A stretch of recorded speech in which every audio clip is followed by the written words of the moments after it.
आदिवासी मूल निवासी विकास मंच जुजुमरा पक्षर अगस्ट 9 रे तृतीय ब्लॉक स्तरीय विश्व आदिवासी दिवस समारोह अत्यंत गौरव उत्साह सह पालित होइछि। आदिवासी समाजर संस्कृति परंपरा और अधिकार वार्ता गाँव में पहुंचाइबा और जनसचेतनता सृष्टि करने उद्देश्य एक विशाल कार्यक्रम आयोजन करा जायतिला। सांस्कृतिक शोभायात्रा और अतिथि स्वागत कार्यक्रम सूचना मुताबक सकाळ 10 रे जुजुमरा एमई स्कूल पड़ियारू एक विशाल वैभवमय सांस्कृतिक शोभायात्रा बाहरिला। पारंपरिक वाद्य गीत और नृत्यर ताले ताले आदिवासी पुरुष और महिला आंचलिक वेशभूषा सज्जित होई शोभायात्रा सामिल होते।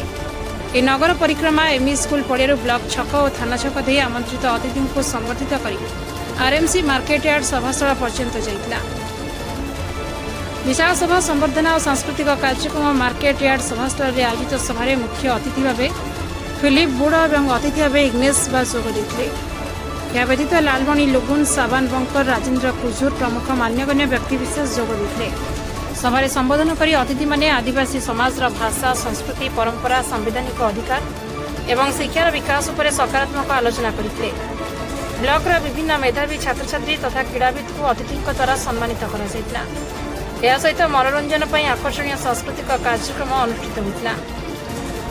आयोजक उपस्थित समारोह आयोजन में विकास मंच सभापति सूर्यास डांग संपादक कुलदीप मिंज मानमासी समाज श्यामला लाइन प्रमुख सक्रिय भाव अंशग्रहण कर कार्यक्रम परिचालना करते।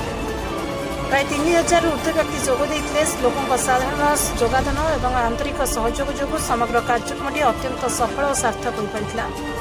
आदिवासी मूल निवासी विकास मंच जुजुमरा पक्षर समस्त उपस्थित जनसाधारण और अतिथिवृंद हृदय साधुवाद और कृतज्ञता ज्ञापन करा जायछि।